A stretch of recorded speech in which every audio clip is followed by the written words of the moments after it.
Hey everyone, this is लक्ष्या मित्तल और आज की इस वीडियो में मैं आपको शेप बेस्ड पजल्स बताऊंगी कि शेप बेस्ड पजल्स को कैसे सॉल्व करते हैं। तो ये गीक्स फॉर गीक्स पे बहुत फेमस शेप बेस्ड पजल्स हैं और हमारी first puzzle in this series will be this cake puzzle, जो कि बहुत कॉमन पजल है एंड कुछ लोग इसे बहुत जल्दी से सॉल्व कर देते हैं एंड कुछ लोगों को बहुत ज़्यादा दिमाग लगाना पड़ता है इसको सॉल्व करने के लिए। सो मैंने भी जब ये प्रॉब्लम सबसे पहले अटैम्प्ट किया था तो जो सोल्यूशन गीक्स फॉर गीक्स पे अवेलेबल है मेरे मन में वो सोल्यूशन नहीं आया था। तो if your solution is a little bit different from what is given in Geeks for Geeks, तो कोई दिक्कत नहीं है उस चीज़ में। आप अपने खुद के सोल्यूशन से भी कर सकते हैं if that is working fine.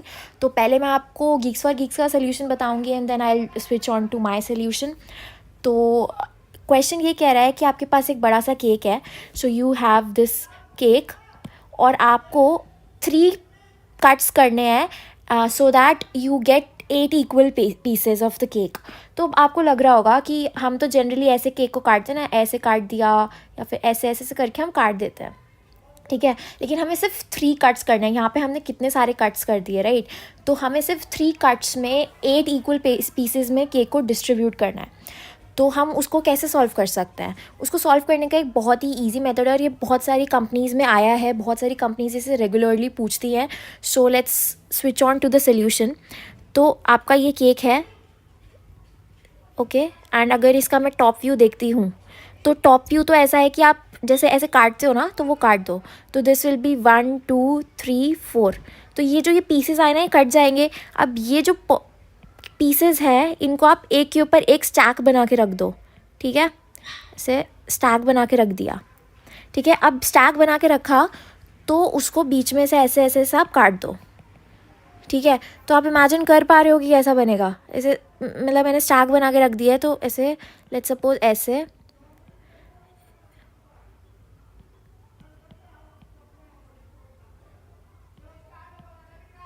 देखो ऐसे बन जाएगा। ये थोड़ा मैंने अच्छे से ड्रॉ नहीं किया बट ये एक तरफ का बना, जो इस तरफ का है फर्स्ट सेकंड, तो ये सेकंड हाफ और ऐसा ही सेम इसका मिरर इमेज बनेगा, ठीक है। तो ये हो गया मेथड फर्स्ट। तो ये बहुत इजीली आपका कट जाएगा। अगर आप खुद इमेजिन करोगे तो आप सोच सकते हो, अगर इन सारे पीसेस को एक के ऊपर स्टैक कर दिया जाए और बीच में से काट दो तो 8 इक्वल पीसेस आ जाएंगे, ठीक है। अब now switching on to the second solution, जो मैंने खुद अपने मतलब खुद अपने दिमाग से सोचा था, जो कि बहुत लोगों को आया भी होगा because that is very common to think. क्योंकि ये बचपन में हमें कभी कभी बच्चे पूछ लेते हैं तो हमें लगता है कि हाँ हाँ ऐसे होगा। तो वही हमने पहले इसको ऐसे काटा, अब हमने इसको ऐसे भी काट दिया, ठीक है। तो ये 1 कट, 2 कट और तीसरा कट। तो बेसिकली आपका पूरा केक कट गया है। अगर आप उसे बीच में से ऐसे काट देते हैं तो उसका पूरा राउंड शेप जो है वो कट जाएगा।